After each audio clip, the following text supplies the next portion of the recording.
Теперь русло рек и водоемов будет проверять специально созданная по поручению Юнусбека Евкурова рабочая группа. В нее входят сотрудники комитета по экологии, депутаты райсовета и глава администрации. В первый такой санитарный рейд вышли в селении Сурхахи. Тамерлан Хамхоев из прибрежной зоны.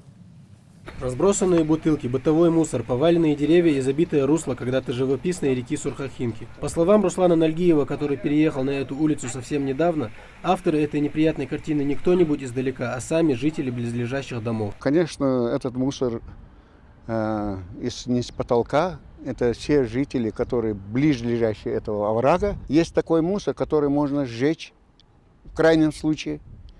Но, тем не менее, есть такие люди, которые, наверное, у них лень, чтобы отвезти этот мусор и как бы проще выкинуть этот пакет во враг.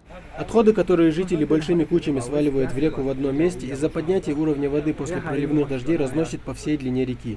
По распоряжению главы республики Комитет по экологии и природным ресурсам создал рабочую группу, которая будет заниматься решением этой проблемы. Сотрудники Комитета по экологии вместе с депутатами райсовета и главами администрации обследуют русло рек и водоемов. Это работа не одного дня, не одного месяца даже.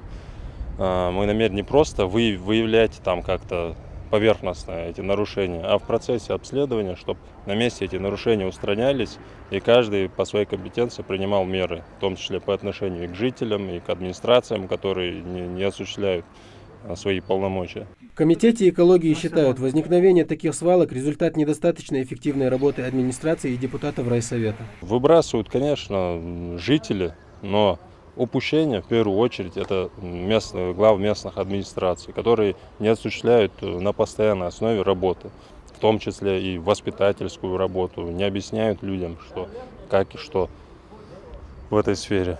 И в том числе и депутаты должны в ежедневном, ежемесячном формате все это проводить, обследовать, выявлять эти нарушения. Однако, по словам депутатов и сотрудников администрации, профилактическая работа с населением ведется. На каждом сельском собрании и на пятничной молитве в мечети жителям объясняют, к каким последствиям может привести загрязнение реки, что об этом злодеянии говорит религия. Каждый пятничный день имамы, вот именно наш имам Сурхахи, каждый пятничный день приводит аяты из Корана, хадисы пророка, саллаллаху алейхи вассалям, но почему-то них это не доходит, я не знаю почему.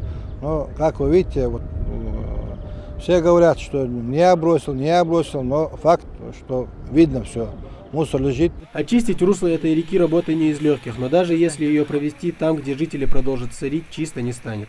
Тамерлан Хамхоев, Рахман Цуров, Новости 24. Авиашоу, которое пройдет в